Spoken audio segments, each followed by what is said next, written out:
ನಿಮ್ ಲೈಫ್ ಅಲ್ಲಿ ಟೈಮ್ ನ ತುಂಬಾನೇ ವೇಸ್ಟ್ ಮಾಡ್ತಿದ್ದೀರಾ, ಇಲ್ಲ ಟೈಮ್ ವೇಸ್ಟ್ ಆಗ್ತಿದೆ ಅಂತ ಫೀಲ್ ಮಾಡ್ತಿದ್ದೀರಾ? ಹಾಗಾದ್ರೆ ಈ ಮೂವಿ ನಿಮ್ಗೇನೆ.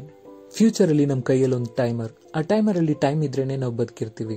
ಆ ಟೈಮರ್ ಅಲ್ಲಿ 0 ಆಗ್ಬಿಟ್ರೆ ನಾವು ಸತ್ತೋಗ್ತೀವಿ. ಆ ಟೈಮ್ಗಾಗಿ ನಾವು ಕೆಲಸ ಮಾಡ್ತೀವಿ. ಆ ಟೈಮೇ ನಮ್ ಸ್ಯಾಲರಿ. ಆ ಟೈಮ್ ಇದ್ರೇನೆ ನಮ್ಗೆ ಬೇಕಾಗಿರೋ ವಸ್ತುಗಳನ್ನೆಲ್ಲ ನಾವು ತಗೊಳ್ಳಿಕ್ಕಾಗುತ್ತೆ. ವಯಸ್ಸಾಗಿ ಸಾಯೋದು, ಕಾಯಿಲೆ ಬಂದು ಸಾಯೋದು ಅನ್ನೋ ಕಾನ್ಸೆಪ್ಟ್ ಎಲ್ಲ ಇಲ್ಲ. ಟೈಮ್ ಇರೋರು ಬದುಕಿರ್ಬೋದು, ಯಂಗ್ ಆಗಿ ಇರ್ಬೋದು. ಇಲ್ಲಿ ಟೈಮೇ ಎಲ್ಲ. ಟೈಮೇ ದುಡ್ಡು, ಟೈಮೇ ಹಣ. ಸೊ ಯೋಚನೆ ಮಾಡಿ ನೋಡಿ, ಬಡವರು ಬೇಗನೆ ತೀರೋಗ್ತಾರೆ, ಹಣ ಇರೋ ಶ್ರೀಮಂತರು ಬದುಕ್ತಾನೆ ಇರ್ತಾರೆ. ಹಣ ಯಾವುದೇ ರೂಪದಲ್ಲಿ ಚೇಂಜ್ ಆದ್ರೂ ಬಡವರು ಶ್ರೀಮಂತರು ಅನ್ನೋ ವ್ಯತ್ಯಾಸನು, ಈ ಕರಪ್ಷನ್ ಚೇಂಜ್ ಆಗೋದೇ ಇಲ್ಲ. ಆ ತರ ಈ ಕಥೆಯಲ್ಲಿ ನಡೆಯುವ ಕರಪ್ಷನ್, ಬಡವರು ಸಾಹುಕಾರು ಅನ್ನೋ ವ್ಯತ್ಯಾಸವನ್ನು ನೋಡಿ ನ್ಯಾಯಕ್ಕಾಗಿ ಹೋರಾಡುವ ವಿಲ್ ಅನ್ನೋ ಒಬ್ಬ ಹುಡುಗ. ಸೊ ಇವತ್ತು ನಾವು ನೋಡೋ ಮೂವಿ ಯಾವ್ದು ಅಂದ್ರೆ 2011ನೇ ವರ್ಷದಲ್ಲಿ ಆಂಡ್ರೂ ನಿಕೋಲ್ ಡೈರೆಕ್ಷನ್ ಮಾಡಿ ಜಸ್ಟಿನ್ ಟಿಂಬರ್ಲೇಕ್ ಮತ್ತು ಅಮೆಂಡಾ ಸೇಫ್ರೆಡ್ ಆಕ್ಟಿಂಗ್ ಅಲ್ಲಿ ಅಮೆರಿಕನ್ ಸೈನ್ಸ್ ಫಿಕ್ಷನ್ ಆಕ್ಷನ್ ಮೂವಿಯಾಗಿ ರಿಲೀಸ್ ಆಗಿದ್ದ ಇನ್ ಟೈಮ್ ಅನ್ನೋ ಮೂವಿ ಬಗ್ಗೆ ಈ ವಿಡಿಯೋದಲ್ಲಿ ನಾವು ನೋಡೋದು. ಸಬ್ಸ್ಕ್ರೈಬ್ ಮಾಡದಿರೋರೆಲ್ಲ ಸಬ್ಸ್ಕ್ರೈಬ್ ಮಾಡ್ಕೊಳ್ಳಿ, ಬೆಲ್ ಐಕಾನ್ ಒತ್ತಿ ಆಲ್ ಅನ್ನೋ ಆಪ್ಷನ್ ಸೆಲೆಕ್ಟ್ ಮಾಡಿ. ನೀವು ಮಾಡೋ ಸಬ್ಸ್ಕ್ರಿಪ್ಷನ್, ಶೇರ್, ಲೈಕ್, ಕಮೆಂಟ್ ಇವೇ ನಮಗೆ ಮೋಟಿವೇಶನಲ್ ಆಗಿರುತ್ತೆ. ಸರಿ, ಓಕೆ, ಇನ್ ಟೈಮ್ ಅನ್ನೋ ಮೂವಿ ಕತೆ ಒಳಗಡೆ ಹೋಗೋಣ.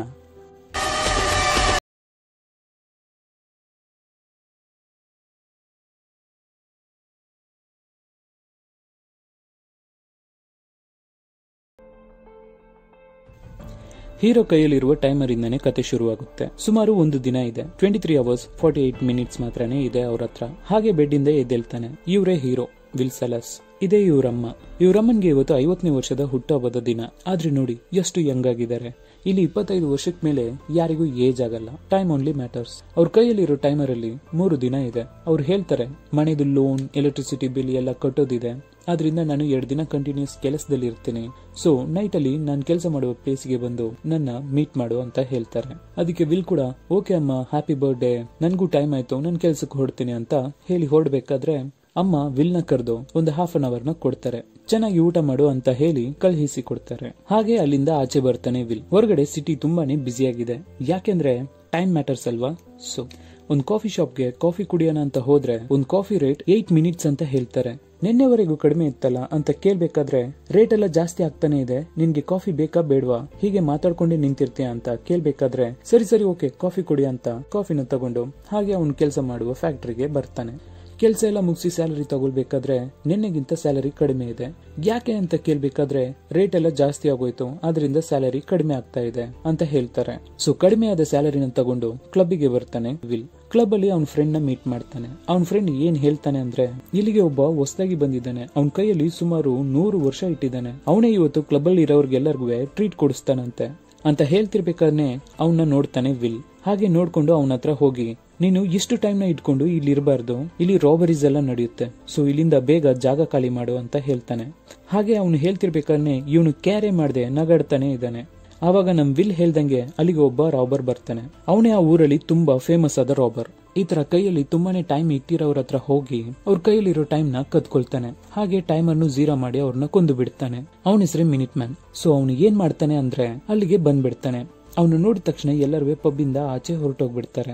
ಆದ್ರೆ ವಿಲ್ ಆಚೆ ಹೋದ್ರೂ ಕೂಡ ಒಳಗಡೆ ಏನ್ ನಡೀತಿದೆ ಅಂತ ಗಮನಿಸ್ತಾನೆ ಇರ್ತಾನೆ. ಇಲ್ಲಿ ಕೈಯಲ್ಲಿ 100 ವರ್ಷ ಇಟ್ಟಿರೋನು ತುಂಬಾನೇ ಹೆದರ್ಕೊಳ್ತಾ ಇದ್ದಾನೆ. ನಾವು ಹೇಗೂ ಇವತ್ತು ಸಾಯ್ತೀವಿ ಅಂತ 1 ನಿಮಿಷ ಟೈಮ್ ಕೊಡಿ, ನಾನು ರೆಸ್ಟ್ ರೂಮ್ಗೆ ಹೋಗಿ ಬರ್ತೀನಿ ಅಂತ ಹೇಳಿ ರೆಸ್ಟ್ ರೂಮ್ಗೆ ಹೋಗಿ ವಾಮಿಟ್ ಮಾಡ್ತಾ ಇದ್ದಾನೆ. ಅವಾಗ ವಿಲ್ ಬಂದು ಅವನ್ನ ಕಾಪಾಡಿ ಹೊರಗಡೆ ಕರ್ಕೊಂಡು ಬಂದ್ಬಿಡ್ತಾನೆ. ಸೊ ಆ ಗ್ಯಾಂಗ್ ಇವ್ರನ್ನ ಹಿಡಿಯೋದಕ್ಕೆ ಟ್ರೈ ಮಾಡುತ್ತೆ. ಆದ್ರೆ ಇವರು ಹಾಗೂ ಹೇಗೋ ತಪ್ಪಿಸ್ಕೊಂಡು ಒಂದು ಹಳೆ ಬಿಲ್ಡಿಂಗ್ ಒಳಗಡೆ ಬಂದು ಸೇರ್ಕೊಳ್ತಾರೆ. ಹೌಸ್ಕೊಳ್ತಾರೆ. ಇವಾಗ ವಿಲ್ ಅವನ್ನ ಬೈತಾನೆ, ನಿನ್ಗೆ ಬುದ್ಧಿನೇ ಇಲ್ವಾ, ಇಷ್ಟೊಂದು ಟೈಮ್ ನ ಇಟ್ಕೊಂಡು ಈ ತರ ಸುತ್ತಾ ಇದೆಯಾ ಅಂತ ಬೈತಾ ಇರ್ಬೇಕಾದ್ರೆ 100 ವರ್ಷ ಟೈಮ್ ನ ಕೈಯಲ್ಲಿ ಇಟ್ಟಿರೋನು ವಿಲ್ ನ ನೋಡಿ ಕೇಳ್ತಾನೆ, ನಿನ್ಗೆ ಎಷ್ಟು ವರ್ಷ ಆಯ್ತು ಅಂತ. ಅದಕ್ಕೆ ವಿಲ್, ನನ್ಗೆ ರಿಯಲ್ ಟೈಮ್ ಪ್ರಕಾರ 28 ವರ್ಷ ಆಗ್ತಾ ಇದೆ ಅಂತ ಹೇಳ್ಬೇಕಾದ್ರೆ ನನ್ಗೆ 105 ವರ್ಷ ಆಗ್ತಾ ಇದೆ, ನನ್ಗೆ ಲೈಫ್ ತುಂಬಾನೇ ಬೋರ್ ಆಗ್ಬಿಟ್ಟಿದೆ, ಅದಕ್ಕೆ ಹೀಗೆ ಸುಮ್ನೆ ಸುತ್ತಾ ಇದ್ದೀನಿ ಅಂತ ಹೇಳ್ಬೇಕಾದ್ರೆ, ಇಷ್ಟೊಂದು ಟೈಮ್ ನನ್ನ ಹತ್ರ ಇದ್ರೆ 1 ಸೆಕೆಂಡ್ ನ ಕೂಡ ನಾನು ವೇಸ್ಟ್ ಮಾಡ್ತಾ ಇರಲ್ಲ ಅಂತ ಮಾತಾಡ್ಕೊಂಡೆ ಇಬ್ರು ಅಲ್ಲೇ ನಿದ್ದೆ ಮಾಡ್ಬಿಡ್ತಾರೆ. ಇವಾಗ ಬೆಳಿಗ್ಗೆ ಆಗುತ್ತೆ. ಇವನು ಬೆಳಿಗ್ಗೆ ಎದ್ದಿದ ತಕ್ಷಣ ಏನ್ ಮಾಡ್ತಾನೆ ಅಂದ್ರೆ ಇವನ್ ಕೈಯಲ್ಲಿರೋ ಟೈಮ್ ನೆಲ್ಲ ವಿಲ್ಗೆ ಗೊತ್ತಿಲ್ಲದೆ ವಿಲ್ಗೆ ಟ್ರಾನ್ಸ್ಫರ್ ಮಾಡ್ತಾನೆ. ವಿಲ್ಗೆ ಟ್ರಾನ್ಸ್ಫರ್ ಮಾಡಿ 5 ನಿಮಿಷ ಮಾತ್ರ ಬ್ಯಾಲೆನ್ಸ್ ಇಟ್ಕೊಂಡು ಅಲ್ಲಿಂದ ಹೊರಟೋಗ್ತಾನೆ. ಇವಾಗ ವಿಲ್ ಎದ್ದೇಳ್ತಾನೆ. ಎದ್ದು ಅವನ ಕೈನ ನೋಡ್ತಾನೆ. 116 ವರ್ಷ ಇದೆ ಅವನ ಕೈಯಲ್ಲಿ. ಹಾಗೆ ವಿಂಡೋ ಇಂದ ಹೊರಗಡೆ ನೋಡ್ತಾನೆ. ಇವಾಗ ಟೈಮರ್ನೆಲ್ಲ ಟ್ರಾನ್ಸ್ಫರ್ ಮಾಡ್ಬಿಟ್ಟು ಹೋದವನು ಒಂದ್ ಬ್ರಿಡ್ಜ್ ಮೇಲೆ ಕೂತ್ಕೊಂಡಿದ್ದಾನೆ. ಅವ್ನ್ ಟೈಮರ್ ಅಲ್ಲಿ ಟೈಮ್ 0 ಆದ್ಮೇಲೆ ಅಲ್ಲಿಂದ ಸತ್ತು ಬ್ರಿಡ್ಜ್ ಇಂದ ಕೆಳಗಡೆ ಬೀಳ್ತಾನೆ. ವಿಲ್ ಓಡೋಗಿ ಏನಾಯ್ತು ಅಂತ ನೋಡ್ಬೇಕಾದ್ರೆ ಅವನು ಸತ್ತೋಗಿದ್ದಾನೆ. ಸೊ ಅಲ್ಲಿಂದ ವಿಲ್ ಸ್ಟ್ರೈಟ್ ಆಗಿ ಅವ್ನ ಫ್ರೆಂಡ್ ಮನೆಗೆ ಬರ್ತಾನೆ. ಫ್ರೆಂಡ್ ಮನೆಗೆ ಬಂದು ಫ್ರೆಂಡ್ ಹತ್ರ ನೀನು ಎಷ್ಟು ವರ್ಷದಿಂದ ನನ್ಗೆ ಫ್ರೆಂಡ್ ಆಗಿದ್ಯಾ ಅಂತ ಕೇಳ್ಬೇಕಾದ್ರೆ ಏನು ಒಂದು 10 ವರ್ಷದಿಂದ ನಾನು ನಿನ್ಗೆ ಫ್ರೆಂಡ್ ಆಗಿದ್ದೀನಿ ಅಂತ ಹೇಳ್ತಾನೆ. ಸೊ ಅದಕ್ಕೆ ವಿಲ್ 10 ವರ್ಷನ ಅವನ್ ಫ್ರೆಂಡಿಗೆ ಕೊಡ್ತಾನೆ. ಕೊಟ್ಬಿಟ್ಟು ಪಬ್ಬಲ್ಲಿ ನಡೆದಿದ್ದ ವಿಷಯವನ್ನೆಲ್ಲ ಹೇಳ್ತಾನೆ. ಹಾಗೆ ಅಮ್ಮನ್ಗೋಗಿ ಸರ್ಪ್ರೈಸ್ ಮಾಡ್ತೀನಿ ಅಂತ ಅಲ್ಲಿಂದ ಹೊರಡ್ತಾನೆ. ಅವ್ರ ಅಮ್ಮ ಏನ್ ಮಾಡ್ತಾ ಇದಾರೆ ಅಂದ್ರೆ ಲೋನ್ ನೆಲ್ಲ ಪೇ ಮಾಡಿ, ಎಲೆಕ್ಟ್ರಿಸಿಟಿ ಬಿಲ್ ನೆಲ್ಲ ಪೇ ಮಾಡಿ ಕೈಯಲ್ಲಿ 1.5 ಅವರ್ ಇಟ್ಟಿದ್ದಾರೆ. ಇಲ್ಲಿಂದ ಅವ್ರ ಮನೆಗೆ ಹೋಗೋದಕ್ಕೆ 1 ಅವರ್ ಮಾತ್ರನೇ ಬಸ್ ಪೇರ್ ಆಗಿರುತ್ತೆ. ಆದ್ರಿಂದ ಹೋಗ್ಬಿಡೋಣ ಅಂತ ಬಸ್ಸಲ್ಲಿ ಹತ್ಬೇಕಾದ್ರೆ ಅವರು ಬಸ್ಸಲ್ಲಿ ಹತ್ತಿಸ್ಕೊಳ್ಳಲ್ಲ ಅಂತ ಹೇಳ್ತಾರೆ. ಯಾಕಂದ್ರೆ 2 ಅವರ್ಸ್ ಆಗೋಯ್ತು ಬಸ್ ಪೇರ್ ಅಂತ ಹೇಳ್ತಾರೆ. ಯಾಕೆ ರೇಟ್ ಜಾಸ್ತಿ ಆಯ್ತು ಅಂತ ಕೇಳ್ಕೊಂಡೆ. ಸರಿ ಓಕೆ, ನನ್ ಮಗ ಅಲ್ಲಿ ಇರ್ತಾನೆ, ಅವ್ನ್ ಬ್ಯಾಲೆನ್ಸ್ ನ ಕೊಡ್ತಾನೆ ಅಂತ ಹೇಳ್ಬೇಕಾದ್ರೆ ಇಲ್ಲ ಆಗಲ್ಲ, ಹಾಗೆಲ್ಲ ರೂಲ್ಸ್ ಇಲ್ಲ ಅಂತ ಹೇಳ್ತಾರೆ. ಅಲ್ಲಿರೋರು ಯಾರುವೆ ಹೆಲ್ಪ್ ಮಾಡೋದಕ್ಕೂ ಬರ್ತಾ ಇಲ್ಲ. ಬೆಟರ್ ನೀನು ಇಲ್ಲಿಂದ ಓಡು ಅಂತ ಹೇಳಿ ಬಸ್ ನ ಸ್ಟಾರ್ಟ್ ಮಾಡ್ಕೊಂಡು ಹೊರಟೋಗ್ಬಿಡ್ತಾರೆ. ಆದ್ರಿಂದ ಅವ್ರಮ್ಮ ಓಡೋದಕ್ಕೆ ಶುರು ಮಾಡ್ತಾರೆ. ಇಲ್ಲಿ ವಿಲ್ ಕೈಯಲ್ಲಿ ಫ್ಲವರ್ ಬೊಕೆನ ಹಿಡ್ಕೊಂಡು ವೇಟ್ ಮಾಡ್ತಾ ಇದ್ದಾನೆ ಸರ್ಪ್ರೈಸ್ ಕೊಡೋಣ ಅಂತ. ವಿಲ್ ನಿಂತಿರೋ ಜಾಗಕ್ಕೆ ಬಸ್ ಕೂಡ ಬರುತ್ತೆ. ಆದ್ರೆ ಅವ್ರಮ್ಮ ಬಸ್ ಇಂದ ಇಳ್ದಿಲ್ಲ. ಸೊ ವಿಲ್ಗೆ ಅರ್ಥ ಆಗುತ್ತೆ ಏನೋ ಪ್ರಾಬ್ಲಮ್ ಆಗಿದೆ ಅಂತ. ಸೊ ಅವ್ನ ಕೈಲಿರುವ ಫ್ಲವರ್ ಬೊಕೆನ ಕೆಳಗಡೆ ಹಾಕ್ಬಿಟ್ಟು ಅವನು ಓಡೋದಿಕ್ಕೆ ಶುರು ಮಾಡ್ತಾನೆ. ಇಬ್ರು ಓಡ್ತಾನೆ ಇದಾರೆ. ಅಮ್ಮ ರೋಡ್ ಅಲ್ಲಿ ಹೆಲ್ಪ್ ಕೇಳ್ತಾನೆ ಓಡ್ತಾ ಇದಾರೆ. ಕೈಯಲ್ಲಿ ಬೇರೆ ಟೈಮ್ ಕಡಿಮೆ ಆಗ್ತಾನೆ ಇದೆ. ಕೊನೆದಾಗಿ ಇಬ್ರುವೆ ಒಂದ್ ಸ್ಟ್ರೀಟ್ ಕಾರ್ನರ್ಸ್ ಅಲ್ಲಿ ನೋಡ್ಕೊಳ್ತಾರೆ. ಒಂದ್ ಕೋಣೆಯಿಂದ ಅಮ್ಮ ಓಡಿ ಬರ್ತಾರೆ, ಇನ್ನೊಂದ್ ಕೋಣೆಯಿಂದ ಮಗ ಓಡಿ ಬರ್ತಾನೆ. ಇಬ್ರು ಕೈ ತೋರ್ಸ್ಕೊಂಡೆ ಓಡಿ ಬರ್ತಾ ಇದಾರೆ. ಹತ್ತತ್ರ ಬಂದಿದ ತಕ್ಷಣ ಅಮ್ಮ ಕೈಯಲ್ಲಿರೋ ಟೈಮರ್ 0 ಆಗಿ ಸತ್ತು ಅವನ ಮಡಿಲಲ್ಲಿ ಬೀಳ್ತಾರೆ. ತುಂಬಾನೇ ಅಳ್ತಾನೆ ವಿಲ್. ಇನ್ನೊಂದ್ ಕಡೆ ಇಲ್ಲೊಬ್ಬ ಬ್ರಿಡ್ಜ್ ಇಂದ ಸತ್ತು ಬಿದ್ನಲ್ಲ, ಅವ್ನ ಬಾಡಿನ ಚೆಕ್ ಮಾಡೋದಕ್ಕಾಗಿ ಪೊಲೀಸರ್ಸ್ ಎಲ್ಲ ಬಂದಿದ್ದಾರೆ. ಇವರೊಂದು ಬ್ಯಾಡ್ ಕಾಪ್. ಇವ್ರು ಹೇಳ್ತಾರೆ ಇವ್ನ್ ಸತ್ರೆ ಸಾಯ್ಲಿ, ಇವ್ನ್ ಕೈಯಲ್ಲಿ ಇತ್ತಲ್ಲ ಟೈಮ್ ಅದೇನಾಯ್ತು ಅದನ್ನೇ ಕಂಡಿಡಿಬೇಕು ಅಂತ ಮಾತಾಡ್ತಾನೆ ಇರ್ಬೇಕಾದ್ರೆ ಹಾಗೆ ಅಲ್ಲೊಂದು ಕ್ಯಾಮ್ರಾ ಇರೋದನ್ನ ನೋಡ್ತಾನೆ. ಇಲ್ಲಿ ವಿಲ್ ಸಿಟಿ ಒಳಗಡೆ ಹೋಗ್ಬೇಕು ಅಂತ ಡಿಸೈಡ್ ಮಾಡಿದಾನೆ. ಯಾಕೆ ಅಂದ್ರೆ ಸಿಟಿಯಲ್ಲಿ ಬದುಕಿರೋ ರಿಚ್ ಪೀಪಲ್ ಇಂದಾನೆ ಇಲ್ಲಿ ಬದುಕಿರೋ ಜನರ ಲೈಫ್ ಹೀಗಿದೆ. ಬೆಲೆ ಏರಿಕೆಯಿಂದ ಇಲ್ಲಿರುವ ಜನ ಎಲ್ಲ ಸಾಯ್ತಾ ಇದ್ದಾರೆ. ಅಲ್ಲಿರೋರೆಲ್ಲ ಜಾಲಿಯಾಗಿದ್ದಾರೆ. ಸೊ ಇದನ್ನೆಲ್ಲ ಚೇಂಜ್ ಮಾಡಬೇಕು ಅಂತ ಕಾರಲ್ಲಿ ಕೋಪದಿಂದ ಸಿಟಿಗೆ ಹೊರಡ್ತಾನೆ ವಿಲ್. ಒಂದೊಂದು ಟೋಲ್ ಗೇಟ್ ಅಲ್ಲೂ ತಿಂಗಳ ಲೆಕ್ಕದಲ್ಲಿ ಟೈಮ್ ಬಿಲ್ ಹಾಕ್ತಾರೆ. ವಿಲ್ ಸಿಟಿಗೆ ಬಂದು ತಲುಪೋಷ್ಟರಲ್ಲಿ ಸುಮಾರು 1 ವರ್ಷ ಟೈಮ್ ನ ಟೋಲ್ ಗೇಟ್ ಗೆನೆ ಪೇ ಮಾಡಿರ್ತಾನೆ. ಇವನು ಸಿಟಿ ಒಳಗಡೆ ಬಂದು ಇಳಿದ ತಕ್ಷಣ ಅಭ್ಯಾಸದ ಫಲ ಓಡೋದಿಕ್ಕೆ ಶುರು ಮಾಡ್ತಾನೆ. ಯಾಕೆ ಅಂದ್ರೆ ಅಲ್ಲಿರೋರ್ಗೆ ಟೈಮೇ ಇದ್ದಿರಲ್ಲ, ಆದ್ರಿಂದ ಯಾವಾಗ್ಲೂ ಸ್ವಲ್ಪ ಸ್ಪೀಡ್ ಆಗಿ ಇರ್ತಾರೆ. ಆದ್ರೆ ಇಲ್ಲಿ ಸಿಟಿಯಲ್ಲಿ ಇರೋ ಜನ ಹಾಗಿಲ್ಲ. ವಿಲ್ ಓಡ್ತಿರ್ಬೇಕಾದ್ರೆ ಎಲ್ಲರೂ ಒಂಥರ ನೋಡ್ತಾರೆ. ಇವಾಗ್ಲೇ ಹೀರೋಯಿನ್ ಇವನ್ನ ನೋಡ್ತಾರೆ. ಯಾರಿವ್ನು, ಏನಕ್ಕೆ ಹಿಂಗ್ ಓಡಾಗ್ತಾ ಇದ್ದಾನೆ ಅಂತ. ಇವನು ಸಿಟಿ ಒಳಗಡೆ ಹೋಗಿ ರಿಚ್ ಆದ ಲೈಫ್ ನ ಬದುಕೋದಿಕ್ಕೆ ಶುರು ಮಾಡ್ತಾನೆ. ಹಾಗೆ ಇರ್ಬೇಕಾದ್ರೆ ಆವಾಗ್ಲೇ ಅವನಿಗೊಂದು ಐಡಿಯಾ ಬರುತ್ತೆ. ಅಲ್ಲಿರೋ ಕ್ಯಾಸಿನೋಗೆ ಹೋಗೋಣ ಅಂತ ಡಿಸೈಡ್ ಮಾಡ್ತಾನೆ. ಇನ್ನೊಂದ್ ಕಡೆ ಈ ಬ್ಯಾಡ್ ಪೊಲೀಸ್ ವಿಲ್ ಸೆಲಸ್ ಅನ್ನೋದನ್ನ ಕಂಡಿಡಿತಾರೆ ಸಿಸಿಟಿವಿ ಫುಟೇಜ್ ಇಂದ. ಸೊ ಟೋಲ್ ಗೇಟ್ ನೆಲ್ಲ ದಾಟಿ ಸಿಟಿ ಒಳಗಡೆ ಹೋಗಿದ್ದಾನೆ ಅನ್ನೋದನ್ನು ಕಂಡಿಡಿತಾರೆ. ಸೊ ವಿಲ್ ನ ಟ್ರ್ಯಾಕ್ ಮಾಡಿ ಹಿಡಿಯೋದಕ್ಕಾಗಿ ರೆಡಿ ಆಗ್ತಾರೆ. ಇಲ್ಲಿ ನಮ್ ವಿಲ್ ಸೆಲಸ್ ಕ್ಯಾಸಿನೋಗೆ ಬಂದು ಪೋಕರ್ ಗೇಮ್ ಆಡ್ತಾನೆ. ಪೋಕರ್ ಗೇಮ್ ಆಡಿ 250 ವರ್ಷ ಗೆದ್ದು ಕೈಯಲ್ಲಿ ಇಟ್ಟಿದ್ದಾನೆ. ಆಪೋಸಿಟ್ ಅಲ್ಲಿ ಆಟ ಆಡುವ ವ್ಯಕ್ತಿ ಒಬ್ಬ ದೊಡ್ಡ ಶ್ರೀಮಂತ.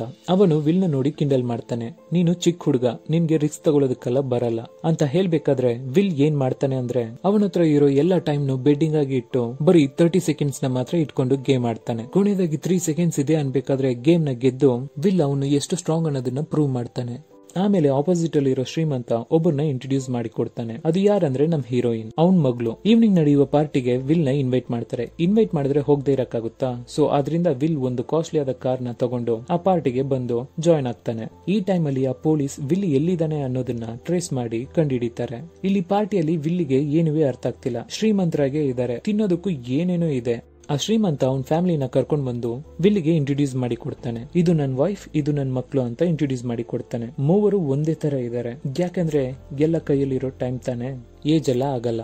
ಹೀಗೆ ಪಾರ್ಟಿ ನಡೀತಿರ್ಬೇಕಾದ್ರೆ ಪೊಲೀಸ್ ಅಲ್ಲಿಗೆ ಬಂದ್ಬಿಡ್ತಾರೆ. ಬಂದವರು ವಿಲ್ ಸೆಲಸ್ ನ ಅರೆಸ್ಟ್ ಮಾಡಿ ಒಂದು ರೂಮಿಗೆ ಕರ್ಕೊಂಡೋಗಿ ಅವ್ನ ಕೈಯಲ್ಲಿರೋ ಟೈಮ್ ನೆಲ್ಲ ತೆಗೆದು ಬಿಡ್ತಾರೆ. ಇವಾಗ ನಮ್ ವಿಲ್ ಸೆಲಸ್ ಏನ್ ಮಾಡ್ತಾನೆ ಅಂದ್ರೆ ಆ ಪೊಲೀಸ್ ಅವ್ರ ಹತ್ರ ತಪ್ಪಿಸ್ಕೊಂಡು ಆ ಶ್ರೀಮಂತರ ಮಗಳನ್ನ ಹೋಸ್ಟೇಜ್ ಆಗಿ ಹಿಡ್ಕೊಂಡು ಅಲ್ಲಿಂದ ಕಾರ್ನ ತಗೊಂಡು ತಪ್ಪಿಸ್ಕೊಂಡು ಹೊರಟೋಗ್ತಾನೆ. ಸ್ವಲ್ಪ ದೂರ ಬಂದ್ಮೇಲೆ ಕಾರ್ನ ನಿಲ್ಸಿ ಕೈನ ನೋಡ್ತಾನೆ ವಿಲ್. ಟೈಮ್ ತುಂಬಾನೇ ಕಡಿಮೆ ಇದೆ. ಸೊ ಅದರಿಂದ ಪಕ್ಕದಲ್ಲಿ ಇರೋ ಹೀರೋಯಿನ್ ಹತ್ರ ಟೈಮ್ ನನ್ಗೆ ಸ್ವಲ್ಪ ಸಾಲ ಕೊಡು ಅಂತ ಕೇಳ್ಬೇಕಾದ್ರೆ ಹಂಗೆಲ್ಲ ಕೊಡಕ್ಕಾಗಲ್ಲ ಅಂತ ಹುಡುಗಿ ಜೋರಾಗಿ ಹೇಳ್ಬಿಡ್ತಾಳೆ. ಸರಿ ಆಯ್ತು ಅಂತ ಮತ್ತೆ ಕಾರ್ನ ಸ್ಟಾರ್ಟ್ ಮಾಡ್ಕೊಂಡು ಮೂವ್ ಆಗ್ತಾನೆ ವಿಲ್. ಹೀಗೆ ಬೆಳಿಗ್ಗೆ ಆಗುತ್ತೆ. ಬೆಳಿಗ್ಗೆ ಕಾರ್ನ ಡ್ರೈವ್ ಮಾಡ್ಕೊಂಡು ರೋಡ್ ಅಲ್ಲಿ ಬರ್ತಿರ್ಬೇಕಾದ್ರೆ ಅಲ್ಲಿ ರಾಬರ್ಸ್ ರೋಡ್ ಅಲ್ಲಿ ಟ್ರಾಪ್ ನ ಸೆಟ್ ಮಾಡಿದ್ದಾರೆ. ಅದ್ ಗೊತ್ತಿಲ್ಲದೆ ವಿಲ್ ಕಾರ್ನ ಅದ್ರ ಮೇಲೆ ಬಿಟ್ಟು ಕಾರ್ ಆಕ್ಸಿಡೆಂಟ್ ಆಗಿ ಇಬ್ರು ಪ್ರಜ್ಞೆ ತಪ್ಪಿ ಬಿದ್ದಿರ್ತಾರೆ. ಸೊ ಅಲ್ಲಿಗೆ ಬಂದ ರಾಬರ್ಸ್ ರಾಬರ್ಸ್ ವಿಲ್ ಕೈಯಲ್ಲಿರೋ ಟೈಮ್ ನ ನೋಡ್ತಾರೆ. ಅವನ ಹತ್ರ ಟೈಮೇ ಇಲ್ಲ, ಅದರಿಂದ ಅವನ್ನ ಕೇರೆ ಮಾಡದೆ ಪಕ್ಕದಲ್ಲಿರೋ ಹೀರೋಯಿನ್ ಕೈಯಲ್ಲಿ ಟೈಮ್ ನ ನೋಡ್ತಾರೆ. ಅವಳ ಕೈಯಲ್ಲಿ ಸುಮಾರು 10 ವರ್ಷ ಇದೆ.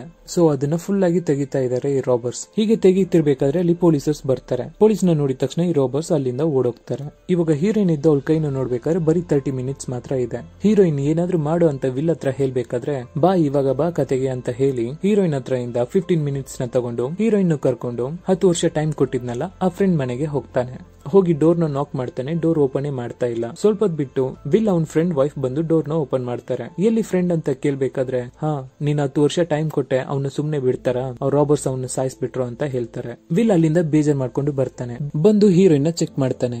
ಹೀರೋಯಿನ್ ಕಿವಿಯಲ್ಲಿ ಡೈಮಂಡ್ ರಿಂಗ್ ಇದೆ. ಸೊ ಅದನ್ನ ತಗೊಂಡೋಗಿ ಒಬ್ರ ಹತ್ರ ಮಾರಿ 2 ದಿನ ಟೈಮ್ ನ ತಗೊಳ್ತಾರೆ. ಹೀರೋಯಿನ್ ನ ಗನ್ ಪಾಯಿಂಟ್ ಅಲ್ಲಿ ಕರ್ಕೊಂಡು ಹೋಗಿ ಒಂದ್ ಫೋನ್ ಬೂತ್ ಇಂದ ಹೀರೋಯಿನ್ ಅವ್ರ ತಂದೆಗೆ ಕಾಲ್ ಮಾಡ್ತಾನೆ. ನನ್ಗೆ ಈ ತರ 1000 ಇಯರ್ಸ್ ಬೇಕು ಅಂತ ಡಿಮ್ಯಾಂಡ್ ಮಾಡ್ತಾನೆ. ಅದನ್ನು ನಾನು ಇಲ್ಲಿರೋ ಒಂದ್ ಬ್ಯಾಂಕ್ ಅಲ್ಲಿ ನಾನು ತಗೊಳ್ಳೋದು ಅಂತ ಹೇಳ್ತಾನೆ. ಇವಾಗ ಏನ್ ಮಾಡ್ತಾನೆ ಅಂದ್ರೆ ಹೀರೋಯಿನ್ ನ ಕರ್ಕೊಂಡು ಒಂದ್ ಜಾಗದಲ್ಲಿ ಹೋಗಿ ಸ್ಟೇ ಆಗೋದಕ್ಕೆ ಹೋಗ್ತಾನೆ. ಹೀಗೆ ಹೋಗ್ತಾ ಇರ್ಬೇಕಾದ್ರೆ ಹೀರೋಯಿನ್ ಅಲ್ಲಿರೋ ಪ್ಲೇಸ್ ನ ನೋಡ್ತಾರೆ. ಅಲ್ಲಿ ಸುಮಾರು ಜನ ಸತ್ತು ಬಿದ್ದಿದ್ದಾರೆ. ಈ ತರ ಬಡವರೆಲ್ಲ ಸತ್ತು ಬಿದ್ದಿದ್ದಾರೆ ಅಂತ ಆ ಹೀರೋಯಿನ್ ತುಂಬಾನೇ ಬೇಜಾರ್ ಮಾಡ್ಕೊಳ್ತಾಳೆ. ಸೊ ನೆಕ್ಸ್ಟ್ ದಿನ ಬೆಳಿಗ್ಗೆ ವಿಲ್ ವಿಂಡೋ ಇಂದ ಬ್ಯಾಂಕ್ ನೇ ನೋಡ್ತಾ ನಿಂತಿದ್ದಾನೆ. ಅವಾಗ ಹೀರೋಯಿನ್ ಬರ್ತಾಳೆ. ಅವಾಗ ವಿಲ್ ನೋಡೋಣ ನಿಮ್ ತಂದೆಗೆ ನಿನ್ ಮೇಲೆ ಎಷ್ಟು ಪ್ರೀತಿ ಇದೆ ಅಂತ, ನಿನ್ಗಾಗಿ 1000 ಇಯರ್ಸ್ ಕೊಡ್ತಾರ ಇಲ್ವಾ ನೋಡೋಣ ಅಂತ ಹೇಳ್ತಾನೆ. ವಿಂಡೋನ ನೋಡ್ತಾ ಇದಾರೆ ಇಬ್ರುವೆ. ಅಲ್ಲಿ ಏನು ನಡೆಯೋಂಗೆ ಕಾಣ್ತಾ ಇಲ್ಲ. ಇವಾಗ ವಿಲ್ ಸಾರಿ ನಿನ್ನ ಕಿಡ್ನಾಪ್ ಮಾಡ್ಕೊಂಡು ಬಂದಿದ್ದಕ್ಕೆ ಅಂತ ಹೇಳ್ಬೇಕಾದ್ರೆ ದಟ್ಸ್ ಓಕೆ ಪರವಾಗಿಲ್ಲ, ನಮ್ಮ ಅಪ್ಪ ಹೇಗೆ ಇಷ್ಟು ದೊಡ್ಡ ಬಿಸ್ನೆಸ್ ಮ್ಯಾನ್ ಆದ್ರು ಅಂತ ಅನ್ಕೊಂಡಿದ್ಯಾ, ಅವರಿಗೆ ಯಾವಾಗ್ಲೂ ಅವರೇ ಇಂಪಾರ್ಟೆಂಟ್ ಅಂತ ಹೇಳ್ತಾಳೆ. ಸೊ ಅದಕ್ಕಾಗಿ ನೀನೇನು ಸಾರಿ ಕೇಳೋದ್ ಬೇಕಾಗಿಲ್ಲ. ಸರಿ ಇವಾಗ ಏನ್ ಮಾಡೋಣ ಅಂತ ಹೀರೋಯಿನ್ ಕೇಳ್ಬೇಕಾದ್ರೆ ವಿಲ್ ನಿನ್ ಮನೆಗೆ ಹೋಗು, ಫೋನ್ ಮಾಡಿ ನಿಮ್ಮ ಅಪ್ಪನ ಹತ್ರ ಹೆಲ್ಪ್ ಕೇಳು, ಪರವಾಗಿಲ್ಲ ನಿನ್ಗೇನು ಆಗದೆ ನಾನು ನೋಡ್ಕೊಳ್ತೀನಿ ಅಂತ ಅಲ್ಲಿ ಗನ್ ಇಟ್ಕೊಂಡು ವೇಟ್ ಮಾಡ್ತಾ ಇದ್ದಾನೆ. ಹೀರೋಯಿನ್ ಇವಾಗ ಹೋಗಿ ಫೋನ್ ಮಾಡ್ತಾರೆ. ಫೋನ್ ಮಾಡಿ ಅವ್ರ ಅಪ್ಪನ್ಗೆ ಬೈತಾಳೆ. ನಿನ್ ಮಗಳಿಗಿಂತ ನಿನ್ಗೆ ದುಡ್ಡೇ ಇಂಪಾರ್ಟೆಂಟ್ ಅಂತ ಬೈತಾ ಇರ್ಬೇಕಾದ್ರೆ ಅಲ್ಲಿಗೆ ಆ ಬ್ಯಾಡ್ ಪೊಲೀಸ್ ಬರ್ತಾನೆ. ವಿಲ್ ನ ಗನ್ ಅಲ್ಲಿ ಶೂಟ್ ಮಾಡೋದಕ್ಕೆ ಟ್ರೈ ಮಾಡ್ಬೇಕಾದ್ರೆ ಹೀರೋಯಿನ್ ಸಡನ್ ಆಗಿ ತಿರುಗಿ ಆ ಪೊಲೀಸ್ ನ ನೋಡಿ ಇವಳು ಶೂಟ್ ಮಾಡ್ಬಿಡ್ತಾಳೆ ಆ ಪೊಲೀಸ್ ನ. ವಿಲ್ ಇವಾಗ ಪೊಲೀಸ್ ಹತ್ರ ಹೋಗಿ ಪೊಲೀಸ್ ನ ನೋಡ್ತಾನೆ. ಅವ್ರಿಗೆ ಸ್ವಲ್ಪ ಟೈಮ್ ನ ಕೊಟ್ಟು ಅಲ್ಲಿಂದ ಅವ್ರ ಪೊಲೀಸ್ ಬಂದ ಕಾರ್ನೆ ಕದ್ಕೊಂಡು ಹೊರಟೋಗ್ತಾನೆ. ಇವಾಗ ಹೀರೋಯಿನ್ ವಿಲ್ ನ ನೋಡಿ ಯಾಕೆ ನೀನ್ ಅವ್ನಿಗೆ ಟೈಮ್ ಕೊಟ್ಟೆ ಅಂತ ಕೇಳ್ಬೇಕಾದ್ರೆ ಪೊಲೀಸರ್ಸ್ಗೆಲ್ಲ ಟೈಮ್ ಕಾರಿಗೆ ಬರೋದು. ಸೊ ಕಾರಿಂದಾನೇ ಅವ್ರು ಟೈಮ್ ತಗೊಂಡು ಯೂಸ್ ಮಾಡ್ತಾ ಇರ್ತಾರೆ. ಸೊ ಅವ್ನಿಗೆ ಟೈಮ್ ಕಡಿಮೆ ಇತ್ತು, ಅವನೇನಾದ್ರೂ ಸತ್ತೋದ್ರೆ ಇನ್ನು ದೊಡ್ಡ ಪ್ರಾಬ್ಲಮ್ ಆಗೋಗುತ್ತೆ, ಅದಕ್ಕೆ ಅವ್ನಿಗೆ ಟೈಮ್ ಕೊಟ್ಟು ಬಂದೆ ಅಂತ ಹೇಳ್ತಾನೆ. ಹೀರೋಯಿನ್ ಇವಾಗ ವಿಲ್ ನ ನೋಡಿ ಇಲ್ಲಿರೋ ಜನರೆಲ್ಲ ತುಂಬಾನೇ ಕಷ್ಟ ಪಡ್ತಿದ್ದಾರೆ, ಇವ್ರನ್ನೆಲ್ಲ ಕಾಪಾಡೋದಿಕ್ಕೆ ನೀನೇ ಏನಾದ್ರೂ ಮಾಡ್ಬೇಕು ಅಂತ ಹೇಳ್ತಾಳೆ. ಸೊ ಅದಕ್ಕಾಗಿ ಹೀರೋ ಹೀರೋಯಿನ್ ಇಬ್ರು ಸೇರಿ ದೊಡ್ಡ ಪ್ಲಾನ್ ಒಂದನ್ನ ಮಾಡ್ತಾರೆ. ರಾಬರಿ ಮಾಡೋಣ ಅಂತ ಡಿಸೈಡ್ ಮಾಡ್ತಾರೆ. ಹಣ ಇರೋ ಶ್ರೀಮಂತರ ಹತ್ರ ಇಂದ ಹಣನ ಕದ್ದು ಬಡವರಿಗೆ ಕೊಟ್ಟು ಹೆಲ್ಪ್ ಮಾಡೋ ರೀತಿ ಟೈಮ್ ಇರೋರ ಹತ್ರ ಟೈಮ್ ನ ಕದ್ದು ಬಡವರಿಗೆ ಕೊಟ್ಟು ಹೆಲ್ಪ್ ಮಾಡೋದಕ್ಕೆ ಶುರು ಮಾಡ್ತಾರೆ. ಹೀರೋಯಿನ್ ಏನ್ ಮಾಡ್ತಾಳೆ ಅಂದ್ರೆ ಅವ್ರ ತಂದೆದೇ ಒಂದು ಬ್ಯಾಂಕ್ ಇರುತ್ತೆ, ಆ ಬ್ಯಾಂಕ್ ನೇ ರಾಬರಿ ಮಾಡೋದಕ್ಕೆ ಹೆಲ್ಪ್ ಮಾಡ್ತಾಳೆ. ಆ ಬ್ಯಾಂಕ್ ನೇ ರಾಬರಿ ಮಾಡಿ ಎಲ್ಲರನ್ನು ಒಳಗಡೆ ಬಿಟ್ಟು ನಿಮ್ಗೆ ಬೇಕಾಗಿರೋದನ್ನೆಲ್ಲ ತಗೊಳ್ಳಿ ಅಂತ ಹೇಳಿ ಹೆಲ್ಪ್ ಮಾಡ್ತಾಳೆ. ಅದು ಮಾತ್ರ ಇಲ್ಲದೆ ನೈಟ್ ಅಲ್ಲಿ ಬಡವರ ಹತ್ರ ಹೋಗಿ ಅವ್ರಿಗೆ ಟೈಮ್ ಕೊಟ್ಟು ಎಲ್ಲರನ್ನು ಸಾವುಕಾರಾಗಿ ಚೇಂಜ್ ಮಾಡ್ತಾ ಇರ್ತಾರೆ. ಸೊ ಇದರಿಂದ ಸಖತ್ ಕೋಪದಲ್ಲಿದ್ದಾರೆ ಹೀರೋಯಿನ್ ಅವರ ತಂದೆ. ಆದ್ರಿಂದ ಬ್ಯಾಡ್ ಪೊಲೀಸ್ ಹತ್ರ ಬಂದ್ಬಿಟ್ಟು ನೀವೆಲ್ಲ ಏನ್ ಮಾಡ್ತಿದ್ದೀರಾ ಅಂತ ಕೇಳ್ಬೇಕಾದ್ರೆ ನಮ್ ಬ್ಯಾಡ್ ಪೊಲೀಸ್ಗೆ ಇವಾಗ ಒಂದು ಈಗೋ ಕ್ಲಾಶ್ ಆಗಿದೆ ಆ ಹುಡುಗನ ಮೇಲೆ. ನಿಮ್ ಪಾಡಿಗೆ ಬಂದು ನೀವು ಅವಾಜ್ ಹಾಕ್ಬಿಟ್ಟು ಹೋಗ್ಬಿಡ್ತೀರಾ, ನಾನು ಅರೆಸ್ಟ್ ಮಾಡ್ಬೇಕಾದ್ರೆ ಆ ಹುಡುಗನ ಮಾತ್ರ ಅರೆಸ್ಟ್ ಮಾಡಲ್ಲ, ನಿಮ್ ಹುಡುಗಿಯನ್ನು ಸೇರಿನೇ ನಾನು ಅರೆಸ್ಟ್ ಮಾಡ್ತೀನಿ ಅಂತ ಇವರು ರಿಟರ್ನ್ ಅವಾಜ್ ಹಾಕ್ಬಿಟ್ಟು ಹೋಗ್ತಾರೆ. ಈ ಟೈಮಲ್ಲಿ ಊರಲ್ಲಿ ಇರೋರು ಎಲ್ಲರೂ ಸಾವುಕಾರಾಗಿದ್ದಾರೆ. ಇದನ್ನ ನೋಡಿ ಹೊಟ್ಟೆ ಹುರ್ಕೊಳ್ತಾ ಇದ್ದಾನೆ minute man, robber minute man. ನಮ್ಮ ಹತ್ರ ಇರೋದಕ್ಕಿಂತ ಊರಲ್ಲಿ ಇರೋರು ಎಲ್ಲರ ಹತ್ರನೂ ನಮ್ಗಿಂತ ಜಾಸ್ತಿಯಾಗಿ ಟೈಮ್ ಇದೆಯಲ್ಲ ಅಂತ ಹೊಟ್ಟೆ ಹುರ್ಕೊಳ್ತಾ ಇದ್ದಾನೆ. ಎಲ್ಲಿಗೆಲ್ಲ ಇವನು ರಾಬರಿ ಮಾಡಕ್ ಹೋಗ್ತಾನೋ ಅಲ್ಲೆಲ್ಲ ಇವನು ಶೇಮ್ ಆಗ್ತಾನೆ. ಯಾಕಂದ್ರೆ ಎಲ್ಲರ ಹತ್ರನೂ ಟೈಮ್ ಇರೋದ್ರಿಂದ ಎಲ್ಲರೂ ವೆಪನ್ಸ್ ನೆಲ್ಲ ತಗೊಂಡು ತುಂಬಾ ಸೇಫ್ ಆಗಿದ್ದಾರೆ. ಆದ್ರಿಂದ ಸಖತ್ ಕೋಪದಲ್ಲಿದ್ದಾನೆ ಮಿನಿಟ್ ಮ್ಯಾನ್. ಇವರಿಬ್ಬರನ್ನು ಕಂಡುಹಿಡಿದು ಕೊಡೋರಿಗೆ 10 ವರ್ಷ ರಿವಾರ್ಡ್ ಅಂತ ಬೋರ್ಡ್ ಹಾಕಿದ್ದಾರೆ. ಸೊ ಆದ್ರಿಂದ ಮಿನಿಟ್ ಮ್ಯಾನ್ ಹೀರೋ ಹೀರೋಯಿನ್ ನ ಕಂಡುಹಿಡಿಯೋ ಕೆಲಸದಲ್ಲಿ ಇಳಿತಾನೆ. ಇವ್ರು ಹೋಗೋ ಪ್ಲೇಸ್ ನೆಲ್ಲ ಟ್ರ್ಯಾಕ್ ಮಾಡ್ತಾನೆ ಇದಾರೆ ಪೊಲೀಸ್. ಎಲ್ಲಿಗೆ ಹೋದ್ರೂ ಅಲ್ಲಿಗೆ ಬಂದ್ಬಿಡ್ತಿದ್ದಾರೆ. ಹೀಗೆ ಒಂದ್ ರೂಮ್ ನ ರೆಂಟ್ ಮಾಡಿ ಅವರು ಸ್ಟೇ ಮಾಡ್ತಿರ್ಬೇಕಾದ್ರೆ ಅಲ್ಲಿಗೂ ಬಂದ್ಬಿಡ್ತಾರೆ ಪೊಲೀಸ್. ಅಲ್ಲಿಂದ ಜಂಪ್ ಮಾಡಿ ಎಸ್ಕೇಪ್ ಆಗಿ ಹೊರಟೋಗ್ತಾರೆ. ನೆಕ್ಸ್ಟ್ ದಿನ ಒಂದು ಹೋಟೆಲ್ಗೆ ಹೋಗ್ತಾರೆ. ಆ ಹೋಟೆಲ್ ನೇ ಟೋಟಲ್ ಆಗಿ ರೆಂಟ್ಗೆ ತಗೊಳ್ತಾರೆ. ಈ ಟೈಮಲ್ಲಿ ಆ ಹೋಟೆಲ್ಗೆ ಒಬ್ಬ ಬರ್ತಾನೆ. ರೂಮ್ ಕೊಡಿ ಅಂತ ಕೇಳ್ಬೇಕಾದ್ರೆ ರೂಮ್ ಎಲ್ಲ ಇಲ್ಲ ಅಂತ ಹೇಳಿ ಅಲ್ಲಿಂದ ಅವನ್ನ ಕಳಿಸ್ಬಿಡ್ತಾರೆ. ಇನ್ನೊಂದ್ ಕಡೆ ಮಿನಿಟ್ ಮ್ಯಾನ್ ಏನ್ ಮಾಡ್ತಾನೆ ಅಂದ್ರೆ ರೋಡ್ ಅಲ್ಲಿರೋ ಒಂದು 10 ಜನರನ್ನ ರ್ಯಾಂಡಮ್ ಆಗಿ ಕರ್ಕೊಂಡ್ ಬಂದು ಅವ್ರಿಬ್ರ ಬಗ್ಗೆ ಇನ್ಫಾರ್ಮೇಶನ್ ಕೊಡಿ ಅಂತ ಹೆದರ್ಸ್ತಾ ಇದ್ದಾನೆ. ಹಾಗೆ ಒಬ್ಬೊಬ್ಬ ಕೊಳ್ತಾ ಇದ್ದಾನೆ. ಅವಾಗ ಹೋಟೆಲ್ಗೆ ಬಂದು ರಿಟರ್ನ್ ಹೋದವನು ಹೌದು ನಾನು ಈ ತರ ಹೋಟೆಲ್ ಅಲ್ಲಿ ಅವ್ರನ್ನ ನೋಡಿದೆ ಅಂತ ಇನ್ಫಾರ್ಮೇಶನ್ ನ ಕೊಟ್ಬಿಡ್ತಾನೆ. ಸೊ ಆ ಜಾಗಕ್ಕೆ ಈ ಮಿನಿಟ್ ಮ್ಯಾನ್ ಅವ್ನ ಗ್ಯಾಂಗ್ ಜೊತೆ ಬಂದು ಹೀರೋನ ಸರಿಯಾಗಿ ಲಾಕ್ ಮಾಡ್ಕೊಳ್ತಾನೆ. ಸೊ ಇವಾಗ ಹೀರೋನ ಒಂದ್ ಚೇರ್ ಅಲ್ಲಿ ಕೂರಿಸಿ ಆರ್ಮ್ ರೆಸ್ಲಿಂಗ್ ಆಟ ಆಡೋದಕ್ಕೆ ಶುರು ಮಾಡ್ತಾನೆ ಮಿನಿಟ್ ಮಿನಿಟ್ ಮ್ಯಾನ್. ಅವ್ನ ಸ್ಟ್ರೆಂತ್ ನೆಲ್ಲ ಹಾಕಿ ಹೀರೋ ಹತ್ರ ಇರೋ ಟೈಮ್ ನೆಲ್ಲ ತಗೊಳ್ಳೋದಿಕ್ಕೆ ಟ್ರೈ ಮಾಡ್ತಾ ಇರ್ತಾನೆ. ಇನ್ನು 3 ಸೆಕೆಂಡ್ಸ್ ಇದೆ ಅನ್ಬೇಕಾದ್ರೆ ಹೀರೋ ಅವ್ನ ಸ್ಟ್ರೆಂತ್ ನೆಲ್ಲ ಹಾಕಿ ಮಿನಿಟ್ ಮ್ಯಾನ್ ಹತ್ರ ಇರೋ ಟೈಮ್ ನೆಲ್ಲ ಟೋಟಲ್ ಆಗಿ ತಗೊಳ್ತಾ ಇರ್ತಾನೆ. ಹೀರೋ ಹಿಂದ್ಗಡೆ ಇಬ್ರು ಗನ್ ಇಟ್ಕೊಂಡು ನಿಂತಿದ್ದಾರೆ. ಇನ್ನೇನು 30 ಸೆಕೆಂಡ್ಸ್ ಇದೆ ಅನ್ಬೇಕಾದ್ರೆ ಹೀರೋ ಕಾಲಿಂದ ಗನ್ ಎತ್ತಿ ಅವ್ನ ಹಿಂದೆ ಇರೋ ಇಬ್ರು ಶೂಟ್ ಮಾಡ್ತಾನೆ. ಸುತ್ತ ಇರೋ ಎಲ್ಲರನ್ನು ಶೂಟ್ ಮಾಡ್ತಾನೆ. ಅಲ್ಲಿಂದ ಎಸ್ಕೇಪ್ ಹಾಕ್ತಾರೆ. ಇವಾಗ ಆ ಜಾಗಕ್ಕೂ ಆ ಬ್ಯಾಡ್ ಪೊಲೀಸ್ ಬಂದು ನೋಡ್ಬೇಕಾದ್ರೆ ಮೊದ್ಲು ಅವ್ರಿಬ್ರನ್ನ ಹಿಡಿತೀನಿ, ಆಮೇಲೆ ನಿಮ್ನೆಲ್ಲ ನೋಡ್ಕೊಳ್ತೀನಿ ಅಂತ ಅವ್ರಿಗೆ ಸಪೋರ್ಟ್ ಮಾಡಿ ಮಾತಾಡೋ ಜನರನ್ನೆಲ್ಲ ಬೈಕೊಂಡು ಹೋಗ್ತಾನೆ. ಇವಾಗ ನಮ್ ಹೀರೋ ಹೀರೋಯಿನ್ ಮಾತಾಡೋದಕ್ಕೆ ಶುರು ಮಾಡ್ತಾರೆ. ಅವಾಗ ವಿಲ್ ಏನ್ ಹೇಳ್ತಾನೆ ಅಂದ್ರೆ, ನಾವ್ ಹೀಗೆ ಎಷ್ಟು ದಿನಕ್ಕೆ ಮಾಡ್ತಾ ಇರ್ತೀವಿ, ಇದೆಲ್ಲ ಚೇಂಜೇ ಆಗಲ್ವಾ ಅಂತ ಕೋಪದಿಂದ ಅರ್ಚಾಡ್ಕೊಳ್ತಾ ಇದ್ದಾನೆ.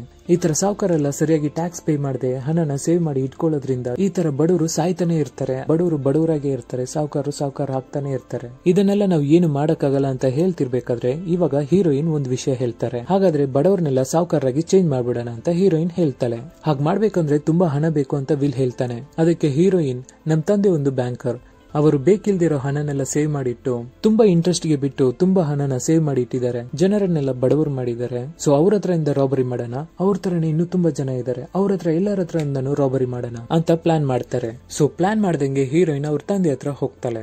ಆ ಟೈಮಲ್ಲಿ ವಿಲ್ ಹೀರೋಯಿನ್ ಅವ್ರ ತಂದೆನ ಹೈಜಾಕ್ ಮಾಡಿ ಅವನ ಹತ್ರ ಇರೋ ಟೋಟಲ್ ಅಮೌಂಟ್ ನು ರಾಬರಿ ಮಾಡಿ ತಗೊಂಡ್ ಬರ್ತಾರೆ. ಇದನ್ನು ತಡೆಯೋದಕ್ಕಾಗಿ ಬ್ಯಾಡ್ ಪೊಲೀಸು ಅಲ್ಲಿಗೆ ಬರ್ತಾ ಇದ್ದಾರೆ. ಅವರು ಬರ್ಬೇಕಂದ್ರೆ ಏನ್ ಮಾಡ್ತಾರೆ ಅಂದ್ರೆ ಅವ್ರ ಕೈಯಲ್ಲಿ ಬರೀ 44 ಮಿನಿಟ್ಸ್ ಮಾತ್ರ ಇದೆ. ಅವರಿಗೆ ಡೈಲಿ ಬೇಟ ಕಾರಲ್ಲೇ ಬರೋದು. ಆ ಕಾರಿಂದ ಟೈಮ್ ನ ತಗೊಳ್ಳೋಣ ಅಂತ ಅವ್ರು ಹೋಗ್ಬೇಕಾದ್ರೆ ಅಷ್ಟರಲ್ಲಿ ವಿಲ್ ನ ನೋಡ್ಬಿಡ್ತಾರೆ. ಸೊ ವಿಲ್ ನ ಫಾಲೋ ಮಾಡ್ಕೊಂಡು ಹಾಗೆ ಆ ಪೂವರ್ ವಿಲೇಜ್ ಗೆ ಬರ್ತಾರೆ. ಅಲ್ಲಿ ಬಂದು ಒಂದ್ ಚಿಕ್ಕ ಹುಡುಗಿ ಹತ್ರ ಅವ್ರ ಟೋಟಲ್ ಅಮೌಂಟ್ ನ ಹುಡುಗಿ ಕೈಗೆ ಕೊಟ್ಟು ಎಲ್ಲರಿಗೂ ಶೇರ್ ಮಾಡೋ ಅಂತ ಕಳಿಸ್ಬಿಡ್ತಾರೆ. ಅಲ್ಲಿರೋ ಜನರೆಲ್ಲ ವಿಲ್ ಗೆ ಸಪೋರ್ಟ್ ಮಾಡಿ ಬರ್ತಾರೆ. ಸೊ ಆ ಚಾನ್ಸ್ ನ ಯೂಸ್ ಮಾಡಿ ವಿಲ್ ಮತ್ತೆ ಹೀರೋಯಿನ್ ಎಸ್ಕೇಪ್ ಆಗಿ ಅಲ್ಲಿಂದ ಓಡೋಗ್ತಾರೆ. ಈ ಪೊಲೀಸ್ ಅವ್ರನ್ನ ತಡೆಯೋದಕ್ಕೆ ಟ್ರೈ ಮಾಡ್ತಾರೆ. ಅಲ್ಲಿರೋ ಜನರೆಲ್ಲ ಅವ್ರನ್ನ ತಡಿತಾರೆ. ಇವರು ಅಲ್ಲಿಂದ ಹೇಗೋ ಬಂದು ವಿಲ್ ನು ಹೀರೋಯಿನ್ ಗನ್ ಪಾಯಿಂಟ್ ಅಲ್ಲಿ ನಿಲ್ಲಿಸ್ತಾರೆ. ಹೀರೋ ಕೈಯಲ್ಲಿ ಬರೀ 2 ಮಿನಿಟ್ಸ್ ಮಾತ್ರ ಇದೆ. ಇವಾಗ ಪೊಲೀಸ್ ಹೇಳ್ತಾರೆ, ಸಿಗ್ತಾ ಇವಾಗ ನೀನು ಸರಿಯಾಗಿ ಏನು ನಿನ್ ಪ್ಲಾನ್, ಏನ್ ಮಾಡ್ಬೇಕು ಅನ್ಕೊಂಡಿದ್ಯಾ ಅಂತ ಕೇಳ್ಬೇಕಾದ್ರೆ ವಿಲ್ ಹೇಳ್ತಾನೆ, ಖಂಡಿತ ಈ ಪ್ರಪಂಚದಲ್ಲಿ ಇರೋರು ಎಲ್ಲರೂ ಈಕ್ವಲ್ ಆಗಿರ್ಬೇಕು. ಈ ಸಾವುಕಾರರು ಏನ್ ಮಾಡ್ತಾರಂದ್ರೆ ಅವ್ರ ಮಾತ್ರನೇ ಸಾವುಕಾರ ಆಗ್ತಾನೆ ಇರ್ತಾರೆ, ಬಡವ್ರನ್ನ ಬಡವರಾಗಿ ಇಟ್ಟಿರ್ತಾರೆ. ಸೊ ಅದನ್ನ ನಾನು ಖಂಡಿತ ಚೇಂಜ್ ಮಾಡ್ತೀನಿ ಅಂತ ಹೇಳ್ಬೇಕಾದ್ರೆ ಅದೆಲ್ಲ ಇನ್ ಮುಂದೆ ಆಗಲ್ಲ, ನಿನ್ ಕೈಯಲ್ಲಿ ಟೈಮ್ ಇಲ್ಲ ಅಂತ ಕಾಪ್ ಹೇಳ್ಬೇಕಾದ್ರೆ, ಹೌದು ನನ್ನ ಹತ್ರ ಟೈಮ್ ಇಲ್ಲ, ನನ್ನ ಕೈಯಲ್ಲಿ ಇನ್ನೂ 2 ಮಿನಿಟ್ಸ್ ಇದೆ ಅಷ್ಟೇ, ಆದ್ರೆ ಸುಮಾರಾಗಿ ನಾನು ಚೇಂಜ್ ಮಾಡಿದೀನಿ ಅಂತ ಮಾತಾಡ್ತಿರ್ಬೇಕಾದ್ರೇನೆ ಬ್ಯಾಡ್ ಕಾಪ್ ಗೆ ಇವಾಗ ಫ್ಲಾಶ್ ಆಗುತ್ತೆ. ಅವ್ರ ಕೈಯಲ್ಲಿರೋ ಟೈಮ್ ನ ಚೆಕ್ ಮಾಡ್ತಾರೆ, ಬರೀ 2 ಸೆಕೆಂಡ್ಸ್ ಮಾತ್ರ ಇದೆ. ಸೊ ಬ್ಯಾಡ್ ಕಾಪ್ ಅಲ್ಲೇ ಸಾಯ್ತಾರೆ. ಇವಾಗ ವಿಲ್ ಏನ್ ಹೇಳ್ತಾನೆ ಅಂದ್ರೆ ಹೀರೋಯಿನ್ ಹತ್ರ ಹೋಗಿ, ನೋಡಿ ಇವಾಗ ನಿನ್ನ ಹತ್ರ 1 ನಿಮಿಷ ಇದೆ, ನನ್ನ ಹತ್ರ 1 ನಿಮಿಷ ಇದೆ, ನನ್ 1 ನಿಮಿಷ ನಿನ್ನ ಹತ್ರ ಕೊಡ್ತೀನಿ, ನೀನ್ ಬದುಕು ಅಂತ ಹೇಳ್ತಾನೆ. ಅದನ್ನೇ ಹೀರೋಯಿನ್ ಹೇಳ್ತಾರೆ. ಹೀಗೆ ಮಾತಾಡ್ತಿರ್ಬೇಕಾದ್ರೆ ಅಲ್ಲಿ ಪೊಲೀಸ್ ಕಾರ್ ನಿಂತಿದೆ. ಆ ಪೊಲೀಸ್ ಕಾರ್ ಅಲ್ಲಿ ಡೈಲಿ ಬ್ಯಾಟಾ ಇರುತ್ತೆ. ಸೊ ಅದನ್ನ ನೋಡಿದ ವಿಲ್, ಸರಿ ನನ್ನ ಫಾಲೋ ಮಾಡಿ ಓಡ್ಬಾ ಹಂಗಂತ ಹೇಳ್ಬಿಟ್ಟು ಆ ಪೊಲೀಸ್ ಕಾರ್ನ ನೋಡಿ ಓಡೋಗ್ತಾನೆ. ಆ ಕಾರಲ್ಲಿರೋ ಡೈಲಿ ಬ್ಯಾಟಾನ ಕಲೆಕ್ಟ್ ಮಾಡ್ಕೊಂಡು ಮತ್ತೆ ಅವ್ರ ಅಮ್ಮ ಸ್ಟಾರ್ಟಿಂಗ್ ಸೀನ್ ಅಲ್ಲಿ ಓಡ್ ಬಂದ್ರಲ್ಲ, ಅದೇ ತರ ಹೀರೋಯಿನ್ ಇವಾಗ ಓಡ್ ಬರ್ತಾ ಇದ್ದಾಳೆ. ವಿಲ್ ಮತ್ತೆ ಕಾರಿಂದ ಇಳಿದು ಓಡೋಗಿ ಹೀರೋಯಿನ್ ನ ಹೇಗೋ ಈ ಸತಿ ಕಾಪಾಡ್ಬಿಡ್ತಾನೆ. ಇವಾಗ ಏನಾಗುತ್ತೆ ಅಂದ್ರೆ ಆ ಊರಿನ ಸೆನ್ಸೆಕ್ಸ್ ಚೇಂಜ್ ಆಗುತ್ತೆ. ಈ ವಿಲೇಜ್ ಪೀಪಲ್, ಸಿಟಿ ಪೀಪಲ್ ಎಲ್ಲರೂ ಈಕ್ವಲ್ ಆಗ್ಬಿಟ್ಟಿದ್ದಾರೆ. ಬಡವರೆಲ್ಲ ಸಾವುಕಾರ ಆಗ್ತಾರೆ, ಎಲ್ಲರ ಕೈಯಲ್ಲಿ ಈಕ್ವಲ್ ಟೈಮ್ ಇದೆ. ಆ ವಿಲೇಜ್ ಅಲ್ಲಿ ಕಷ್ಟಪಡ್ತಿದ್ದ ಜನರೆಲ್ಲ ಇವಾಗ ಟೋಲ್ ಗೇಟ್ ಝೋನ್ಸ್ ನೆಲ್ಲ ದಾಟಿ ಸಿಟಿ ಒಳಗಡೆ ಬರ್ತಾ ಇದ್ದಾರೆ. ಎಲ್ಲರ ಕೈಯಲ್ಲೂ ಟೈಮ್ ಅನ್ನೋ ಹಣ ಇರೋದ್ರಿಂದ ಗವರ್ಮೆಂಟ್ ಇಂದಾನು ಏನು ಮಾಡಕ್ ಆಗ್ತಾ ಇಲ್ಲ. ಇವಾಗ ವಿಲ್ ನು ಹೀರೋಯಿನ್ ಗವರ್ಮೆಂಟ್ ಹುಡುಕ್ತಾ ಇದೆ, ಕಾಣಿಸ್ತಾನೆ ಇಲ್ಲ ಅಂತ. ಅದನ್ನು ನ್ಯೂಸ್ ಅಲ್ಲಿ ನೋಡ್ಕೊಂಡು ಹೀರೋಯಿನ್ ಮತ್ತೆ ಅವ್ರ ಕೆಲ್ಸನ ಶುರು ಮಾಡ್ತಾರೆ. ನೆಕ್ಸ್ಟ್ ರಾಬರಿಗಾಗಿ ಇನ್ನೊಂದ್ ಕಡೆ ಹೋಗಿ ರಾಬರಿ ಮಾಡೋದಕ್ಕೆ ಶುರು ಮಾಡ್ತಾರೆ. ಇಲ್ಲಿಗೆ ಇನ್ ಟೈಮ್ ಅನ್ನೋ ಈ ಕತೆ ಮುಗಿಯುತ್ತೆ. ಸೊ ಈ ಮೂವಿನ ನೋಡಿದ್ಮೇಲೆ ಟೈಮ್ ಅಂದ್ರೆ ಎಷ್ಟು ಇಂಪಾರ್ಟೆಂಟ್ ಅಂತ ಗೊತ್ತಾಗಿರುತ್ತೆ ಅನ್ಸುತ್ತೆ ನಿಮ್ಗೆ. So, time is everything. Don't waste your time for anything or any matter. Thanks for watching. Soon catch you peoples with another nice movie. This is Movie Eyes.